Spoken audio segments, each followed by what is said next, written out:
स्वामींनी भारत भ्रमण केलं होतं. या भ्रमणादरम्यान त्यांनी अनेकांना दृष्टांतही दिला होता. पुढे स्वामी जेव्हा अक्कलकोटला आले तेव्हा त्यांच्या तिथल्या 22 वर्षांच्या काळात अक्कलकोट हे तीर्थक्षेत्र झालं.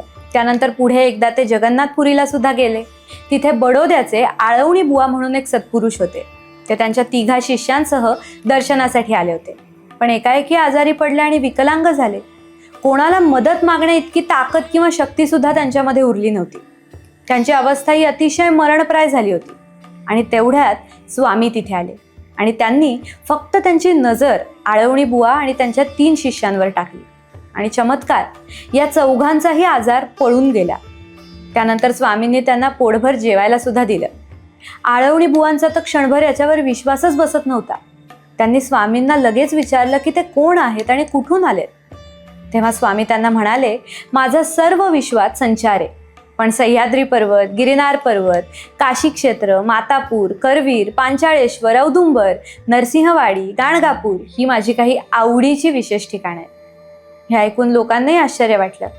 आळवणी बुवांनी तर स्वामींच्या या उत्तरावरनं स्वामी म्हणजे खुद्द श्री नरसिंह सरस्वती आहेत असाच निष्कर्ष काढला. पुढे आळवणी बुवा त्यांच्या मूळ ठिकाणी म्हणजेच बडोद्याला गेले आणि घडलेला सगळा प्रकार तिथल्या लोकांना सांगितला.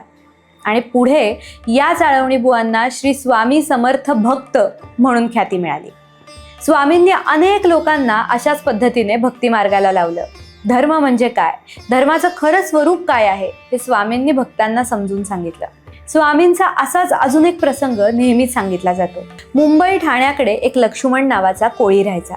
तो खलाशी होता. त्याचा व्यापार सुद्धा फार मोठ्या प्रमाणावर चालायचा. समुद्रातून जहाज आगबोटीद्वारे तो व्यापार करायचा. एके दिवशी त्याने जहाजात पुष्कळ माल भरला आणि त्याच्याबरोबर काही प्रवासी सुद्धा होते. वाटेत मोठं वादळ सुटलं आणि जहाज समुद्रात बुडायला लागलं. तसं लक्ष्मण कोळी खरं तर धैर्यवान होता, पण या प्रसंगाला तोही घाबरला. त्याच्या डोळ्यातनं घळाघळा पाणी व्हायला लागलं. प्रसंग तर मोठा दुर्दैवी होता. त्याच्यात त्यांनी स्वामींना हाक दिली आणि काय चमत्कार, लक्ष्मणची ही हाक अक्कलकोटला बसलेल्या स्वामींपर्यंत पोहोचली आणि स्वामींनी त्यांचा एक हात खाली केला आणि लक्ष्मणचं जहाज तरलं. लोकही वाचली. पुढे 8 दिवसांनी लक्ष्मण कोळी अक्कलकोटला आला. स्वामी समर्थांना तर त्याने साष्टांग दंडवतच घातलं. स्वामी समर्थांचा आशीर्वाद घेऊन तो आपल्या मूळ गावी परतला. म्हणजेच भक्ताच्या धावा ऐकून देव त्याच्या सहाय्यासाठी धावून येतो. अशा वेळी प्रत्यक्ष देव धावून येतो म्हणजे काय, तर कुणाच्या ना कुणाच्या रूपात येऊन तो आपल्याला संकटातनं सोडवतो. स्वामींची लीला ही अशी होती.